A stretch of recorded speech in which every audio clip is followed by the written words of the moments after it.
ED की ताबड़तोड़ छापेमारी चल रही है। टीएमसी नेता मदन मित्रा के ठिकानों पर रेड डाली जा रही है। 7 अलग अलग ठिकानों पर छापेमारी की गई है ईडी के द्वारा। नगरपालिका भर्ती मामले में यह कार्रवाई चल रही है। तो बड़ी खबर इस वक्त हम आपको कोलकाता से बता रहे हैं, जहां पर ईडी की ताबड़तोड़ छापेमारी चल रही है। टीएमसी नेता मदन मित्रा के ठिकानों पर रेड डाल रही है ईडी ने 7 अलग अलग ठिकानों पर छापेमारी की है। ये पूरा मामला नगरपालिका भर्ती से जुड़ा हुआ है। अयोग्य उम्मीदवारों की नियुक्ति की गई थी और नियुक्ति के बदले रिश्वत लेने का आरोप लगा है। इसी मामले को लेकर टीएमसी नेता के ठिकानों पर छापेमारी चल रही है। 7 अलग अलग ठिकाने हैं टीएमसी नेता मदन मित्रा से जुड़े हुए, जहां पर ईडी छापेमारी कर रही है। क्या है पूरा मामला, वो एक बार आपको बता देते हैं। कई नगरपालिकाओं में भर्ती में गड़बड़ी पाई गई है। अयोग्य उम्मीदवारों को नियुक्ति दी गई है और नियुक्ति के बदले उनसे रिश्वत लेने का आरोप लगा है। और किन नगरपालिकाओं में ये घोटाला है वो भी आपको बता देते हैं।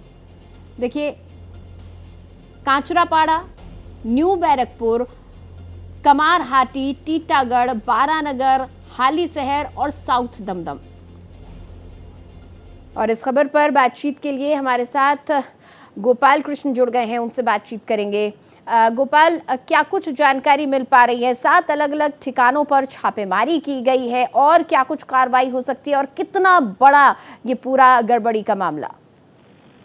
देखिए नीतिशा, बहुत बड़ी गड़बड़ी का मामला है, क्योंकि सीबीआई के द्वारा दर्ज एफआईआर के आधार पर ईडी ने इस मामले की जांच शुरू की थी। और मई में इस मामले में सबसे पहले ईडी ने 2 लोगों को गिरफ्तार किया था, जिसमें सुजीत बोस जो टीएमसी का नेता था वो शामिल था। और उसकी गिरफ्तारी के बाद जब पूछताछ हुई तब मदन मित्रा का नाम इसमें शामिल सामने आया था। और मदन मित्रा फिलहाल टीएमसी से विधायक है। और मदन मित्रा और इससे संबंधित अन्य 7 ठिकानों पर ईडी लगातार छापेमारी कर रही है। अभी तक जो साक्ष्य बरामद किए गए हैं नीतिशा, कई दस्तावेज और डिजिटल साक्ष्य ईडी ने बरामद किए हैं, जिसकी जांच ईडी फिलहाल कर रही है। और इससे पहले यह आरोप लगा हुआ था कि मदन मित्रा जो है नगरपालिका में नियुक्ति को लेकर के कैश और फिर गोल्ड लिया करता था। यह जांच ईडी की जांच में सामने आया है, क्योंकि ईडी ने जब मामले की तहकीकात शुरू की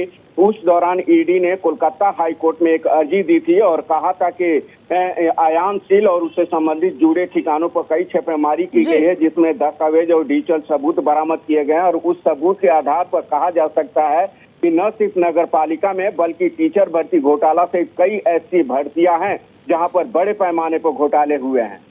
और बिल्कुल कोई पद ऐसा नहीं था जहां पर गड़बड़ी ना देखी गई हो। बहुत शुक्रिया गोपाल इस पूरी बातचीत के लिए।